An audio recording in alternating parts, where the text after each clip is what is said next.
Happy late Valentine's Day, as you can see, wearing some hearts on my shirt. I did mean to make this video before Valentine's Day, but it definitely did not happen. That's just the way it is. I'm going to 2 cons back to back. February, fantastic month. I'm prepping things for that, prepping the cosplays. I only got so much time after the job during the week. So that's what's happening. We can celebrate Valentine's Day every day of the year. I for sure love you every day of the year. So basically every day is Valentine's Day to me, to you.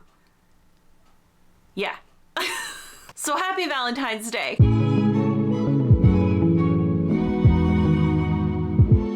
Hello everyone, welcome back. My name is Becca Elliott D. Moose. I wanted to talk about the fictional crushes I had in my youth. I mean, to be honest, I still have fictional crushes. I will always have fictional crushes. That's just the way it's gonna be. I mean, they're not going anywhere. I mean, in this economy, absolutely not. They're not going anywhere. But when I was reflecting on my fictional crushes, it was really cool to look back on them because it was like a past version of me. And to kind of see what I liked about those fictional crushes and what maybe my heart was going through at that time. And I think that was a really interesting correlation when I was looking back at my past fictional crushes. Because I think we're always asked that kind of question, like, who is your past fictional crush? And then you just let people know a list of who they were. But I think it's really interesting to see who you were or what you needed in your younger self that maybe you were looking for in those fictional crushes, or looking for in the fictional mentors you really liked, or the fictional characters that you wanted to be friends with. I personally think it's really cool to reflect on in our own lives, but then also to see if any of those things have continued to where we are now. So anyway, with all that to say, here's a list of some of my fictional crushes that I had when I was a kid. So looking back at these fictional crushes I had when I was a kid, I can place them in a couple of different categories. And the first category is just the funny guy. The fictional crushes that maybe were like class clowns, that humor was the thing that they brought to the group. Maybe a little bit of mischievousness of that thing. And you know, they didn't shy away from that. They knew that that's what they brought into the world, and the people around them really benefited from that. I think for me as a kid, I was kind of a class clown, kind of a little bit of a mischievous little child. Hey, there we go, we used it right. And even one of my teachers did this little award thing at the end of the year and told me I was a class clown. So I've kind of worn that as a little bit of a badge of honor ever since then. And me being a class clown, I think one of the fictional crushes that I really felt connected to as a kid was Fred and George Weasley from the Harry Potter series. I mean, as a child, I was a total Harry Potter nerd. And though as the years have gone on, the she who shall not be named has kind of made the story a little soured for me. I will be honest about that. I do think that Fred and George Weasley were always and will always be the highlight of that series for me. I mean, because they were the class clowns. They were funny. They were mischievous. Again, you said right. And you know, they stuck with that. They knew who they were and they loved who they were. And they didn't stray from that. They didn't want to be somebody else. The other people in their family, their dad working for the Ministry of Magic, their older brothers going off and having these careers, they didn't feel that they wanted to follow in those footsteps. You know, George, I've always felt our futures lay outside the world of academic achievement. Fred, I've been thinking exactly the same thing. They knew that making people laugh and making people smile, that was something so unique and something that was wonderful that they could bring to the world. I mean, the wizarding world. Probably also the muggle world, to be honest, but definitely the wizarding world. And you know, they did it. They opened Weasley's Wizard Wheezes with the help of Harry's prize money from the Goblet of Fire, which we didn't see in the movies, but that's how they got the money to do it after they left school in the 5th book. Again, I told you I was a nerd, so I know they've always made me smile, and they really did help me come to terms with being a class clown. It was okay to be a little bit different and want something a little bit different. And also making people smile, making people laugh, that is something that's really great. I really thank them for that. Also, they're just so dang cute. Another fictional crush that I had that had a sense of humor, always brought the humor to the team, was Sokka from the Avatar: The Last Airbender. He was always my favorite, and I always look forward to seeing his silly little antics in Avatar: The Last Airbender. I just love that goober so much. Sokka was an older brother and I was an older sibling, and so I felt like there was a little bit of a connection there, something I could relate to. And for Sokka, he didn't have any bending abilities. His younger sibling had a bending ability, Aang had a bending ability, Toph had a bending ability, eventually Zuko, sorry, spoiler if you really have never seen it, he has a bending ability, and Sokka is the only one that doesn't have a bending ability. I mean, I guess Suki, she doesn't either, and she does join the gang, but still, for a long time, Sokka had Boomerang. That's it. Hey, I got it. Yeah. Now come back, Boomerang. And even though Boomerang was super effective, he knew how to use that boomerang. I think also what Sokka brought to the team was his sense of humor. And that's the thing that really drew me to him. He had this huge felt responsibility to take care of the ones that he loved. And I feel like one of the ways that he did that was through his humor. Whether the team was in time of sadness or in time of great trial, like people were coming after them, the Fire Nation, Sokka always found the funny in a situation. He could get the group laughing. Even when the group didn't want to laugh, at least his humor sometimes would break the tension of the whole situation.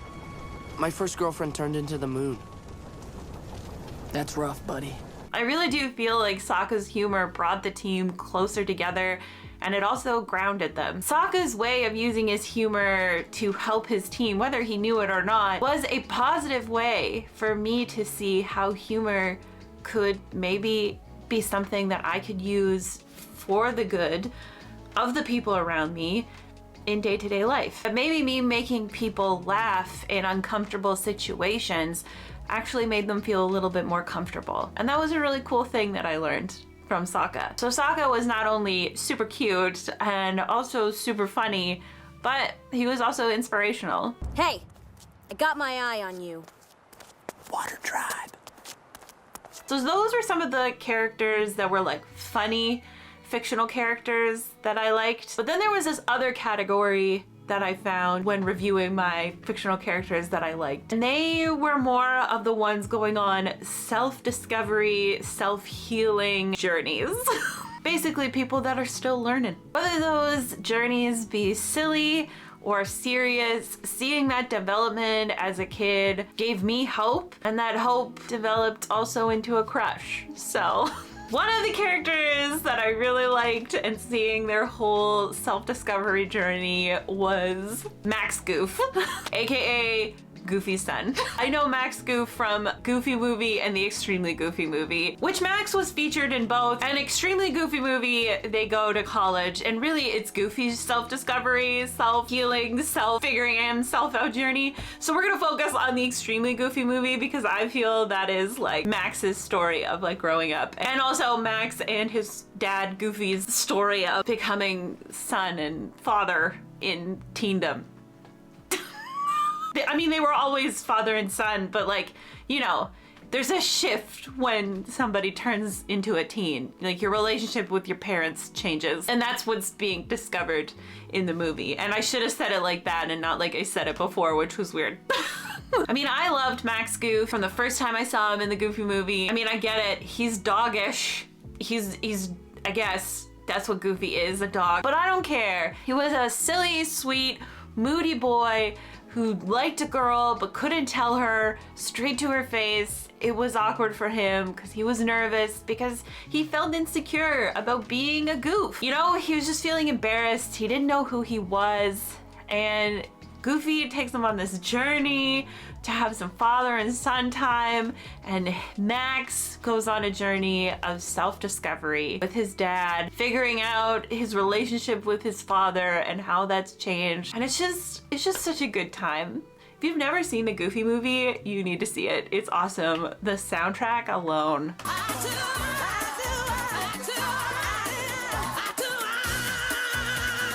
it really is just nice to see Max's journey about coming to terms with himself and who he is, and that there was a struggle. And for me as a kid, trying to come to terms with who I was, that I was a little bit weird, being called a little bit of a class clown, it was nice to know that you can come to terms with who you are. You just might have to go on a little bit of a journey. Maybe not going on a fishing trip with your dad where you end up at a Powerline concert, but you know, a journey of self-discovery with yourself. And in the end of that journey, being proud of yourself. Because you deserve it. Another fictional crush I had as a child was Edmund from the Narnia series. I read the Narnia series when I was a kid. My dad actually read a couple of books to us too when we were kids. And then I watched the movies when I was older, and I always connected with Edmund. He was kind of the black sheep of the family of Peter, Susan, and Lucy. Edmund does go on his own journey in The Lion, the Witch, and the Wardrobe. A self-discovery journey. I mean, at the beginning, he's very stubborn and he's very selfish. And he gets tricked by the White Witch because he wants more of those Turkish delight treats. But instead, he ends up selling out his family, putting his family in danger, and being hurt by the White Witch. There is a redemption story for Edmund. He does come back. Aslan, the lion, forgives him, and he does become a better brother to his siblings. And in turn, a better person. It was really nice to see Edmund's story as a child, because even if we do think that we're pretty great, sometimes we're gonna make decisions in our lives that are gonna be stubborn, that are gonna be selfish, and that are gonna hurt other people. But there is always a way for us to work on ourselves and to think of others and to seek forgiveness. And we might not receive it, which is fair for the other person, but we can still move forward and be a better person and learn from our mistakes, if we have the humility to admit that we made a mistake. I really feel like Edmund really influenced my love for black sheep kind of characters that are kind of on the side, maybe a little bit more moody, a little bit more grumpy, and then have redemption arcs to get back with the group. I kind of love them, and I really do have to thank Edmund for that.